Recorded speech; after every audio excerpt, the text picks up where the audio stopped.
Hello guys, ഞാൻ ദേ അമ്പലത്തിൽ പോകാൻ വേണ്ടിയിട്ട് ഇറങ്ങിയതാണ്. നമ്മുടെ വീടിൻ്റെ തൊട്ടടുത്തുള്ള ദേവീക്ഷേത്രത്തിൽ ഉത്സവം തുടങ്ങിയിട്ടുണ്ട്. അപ്പം ഞങ്ങൾ മൂന്നുപേരും കൂടി ഒന്ന് വൈകുന്നേരം തൊഴാൻ പോകാമെന്ന് വിചാരിച്ച് ഇറങ്ങിയതായിരുന്നു. അത്യാവശ്യം നല്ല ആൾക്കാരുണ്ട് കേട്ടോ, നല്ല തിരക്കുണ്ട് അമ്പലത്തിൽ. കുറേ കടകളുണ്ട്. അപ്പോൾ കടകളിലൊക്കെ ആൾക്കാരിങ്ങനെ നിറഞ്ഞ് നിൽക്കുന്നുണ്ട്.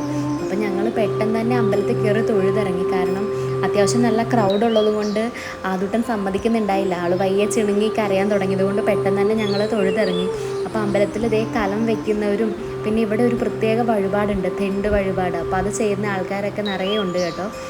പിന്നെ ഞാനാണെങ്കിൽ അമ്പലത്തിൽ കയറി ഇറങ്ങിയപ്പോഴത്തേക്ക് നന്നായിട്ട് വിയർത്തു. കാരണം നിറയെ ക്രൗഡും ചൂടൊക്കെ ഉണ്ടായി. അപ്പോൾ ജസ്റ്റ് ഒരു കുലുക്കി സർബത്ത് കുടിക്കാൻ വിചാരിച്ച് ഞാൻ ദേ ഒരു പാഷൻ ഫ്രൂട്ടിൻ്റെ കുലുക്കി സർബത്തൊക്കെ പറഞ്ഞിട്ടിങ്ങനെ നിൽക്കുക കേട്ടോ. നമ്മുടെ വീടിൻ്റെ അടുത്തുള്ള പിള്ളേരാണ് ഈ കുലുക്കി സർബത്ത് ഉണ്ടാക്കുന്നത്. ഞാനാണെങ്കിൽ വേഗം കുടിക്കാൻ തുടങ്ങിയതാണ്, പക്ഷെ അതെൻ്റെ മേത്തേക്ക് പയ്യെ സ്ലിപ്പായി വീണ്. കാരണം അവനെയും പിടിച്ച് കുടിക്കുന്നതുകൊണ്ടേ. അപ്പം നമുക്കിനി അടുത്ത വീഡിയോയിൽ കാണാം. Bye bye.